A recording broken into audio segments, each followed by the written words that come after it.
प्रकट होगा, तब तुम भी उसके साथ तब तुम भी उसके साथ महिमा सहित प्रकट किए जाओगे। महिमा सहित प्रकट किए जाओगे। Hallelujah, hallelujah. कुलुस्सी 3:3 है ना। क्या लिखा है यहाँ पे? क्योंकि तुम तो मर गए और तुम्हारा जीवन मसीह के साथ परमेश्वर में छिपा हुआ है। हालेलुया। क्या बोल रहा है? बहुत इंपॉर्टेंट चीज है लास्ट, क्योंकि तुम तो मर गए और तुम्हारा जीवन मसीह के साथ परमेश्वर में छुपा हुआ है। तुम तो मर गए, तुम्हारा जीवन मसीह के साथ क्या हुआ है? छिपा हुआ है। हालेलुया। किसके साथ छिपा हुआ है? मसीह के साथ हमारा जीवन छुपा हुआ है। मैंने कहा इससे पहले मसीह मेरे अंदर है और मेरा जीवन अब मसीह में हो गया है। अब जब मुझे दुश्मन देखता है तो मसीह यीशु उसको नजर आता है और हम जो है अपने आप को कमजोर, निराश, असहायक के रूप में देखते हैं और इसीलिए बार बार हारते हैं। कोई दुष्ट आत्मा को लेकर आता है, प्रार्थना के लिए भाग जाते हैं। कोई बीमारों को लेकर आता है तो भाग जाते हैं। क्यों? क्योंकि हम जो है, हमारे अंदर जो मसीह है, हमारा जीवन तो सब कुछ खत्म हो गया। अब नया जीवन हम मसीह यीशु में हम जी रहे हैं, उसको देखना हम बंद कर दिए, इसीलिए उस जगह से भाग गए। हालेलुया। एक विश्वासी को समझना चाहिए, एक विश्वासी को समझ होना चाहिए कि अब मैं नहीं जी रहा, मसीह यीशु मुझ में जी रहा है। अब जीने वाला मैं नहीं रहा, मसीह यीशु मुझ में होकर चल रहा है और जी रहा है। हालेलुया। यदि मसीह मुझ में होकर चल रहा है तो दुश्मन जब देखेगा तो भाग निकलेगा। जब दुश्मन, दुष्ट आत्माएं जिसके अंदर रहती है उसे लाएंगे तो व्यक्ति चुप नहीं बैठेगा, उठकर उनके लिए आदेश देगा, घोषणा करेगा, आदेश देगा, दुष्ट आत्माएं निकलेगी। जैसे यीशु ने आदेश दिया, कई दुष्ट आत्माएं निकलना स्टार्ट हो गए। वैसे ही आप और मैं आदेश देने वाले होना चाहिए, प्रार्थना करने वाले नहीं। जब दुष्ट आत्मा से कोई ग्रसित होकर आता है, हमको प्रार्थना नहीं करना, हमको उस जगह आदेश देकर उसे निकालना। आमीन, हालेलुया।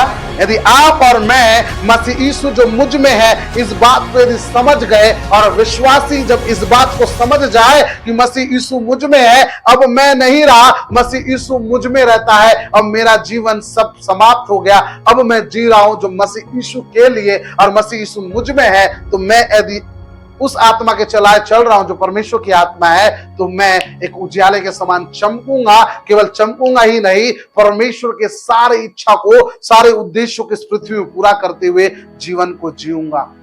आमीन, हालेलुया, हालेलुया। यदि मैं उसकी आत्मा के चलाए चल रहा हूं, उसकी आत्मा मुझ में है, तो मेरे अंदर एक पावरफुल सामर्थ है, पावरफुल अधिकार है, पावरफुल अभिषेक है। और जब अभिषेक, सामर्थ, अधिकार ये सब कुछ मेरे अंदर कूट कूट के भरा हुआ है, तो एक विश्वासी को डरने की आवश्यकता है ही नहीं, एक पास्टर को डरने की आवश्यकता है ही नहीं। उसे एक ताकतवर बना दिया गया है। किसके द्वारा? मसीह के, यीशु के द्वारा। कोई भी बात के ऊपर डर हावी नहीं होगा। वो व्यक्ति हमेशा स्वतंत्र रहेगा, हमेशा वो संतान के रूप में अपने आप को देखेगा, हमेशा मित्र के रूप में देखेगा, अब हमेशा धर्मी के रूप में देखेगा, हमेशा अपने आप को पाप के गुलाम से छूटकर मसीह यीशु में आया हुआ व्यक्ति के रूप में देखेगा। और वो, उसके ऊपर कोई दोषारोपण होगा ही नहीं, तो उसके अंदर डर कहां से होगा?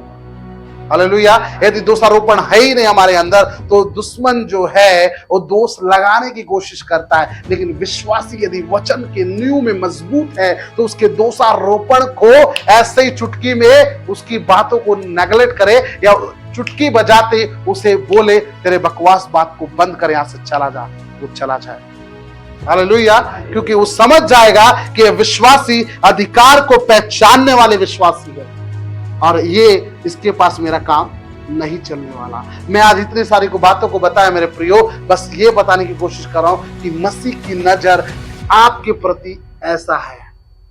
मैंने यहाँ पे बहुत सी बातों को बताया, लगभग 10-11 पॉइंट को मैंने बताया कि मसीह की नजर जो है आपके प्रति ऐसा है। अब आपकी नजर भी मसीह के प्रति वैसा होना चाहिए। हालेलुया। तब आपके जीवन में ये सारी चीजें नजर आना चाहिए।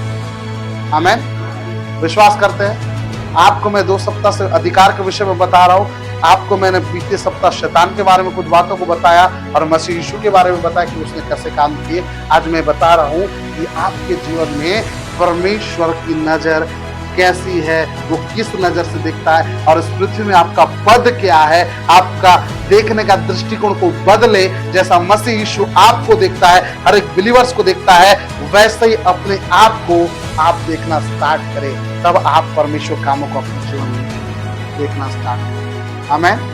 विश्वासी की नजरिया को बदलना सीखना जरूरी है। विश्वासी जब तक नजरिया नहीं बदलेगा तब तक विजयी जीवन नहीं जीता, हारा हुआ जीवन जिएगा। आज हमारे लोग, जो पूर्वज लोग हैं, जो पहले के लोग थे, हमें गलत वचन की शिक्षा देकर चले गए, तभी आज हमारी ये हाल है। यदि सही शिक्षा में दिया होते तो आज हम ऐसे जिंदगी नहीं जीते। आज एक पावरफुल रीति से हम अधिकार रखते इस पृथ्वी में। आमीन।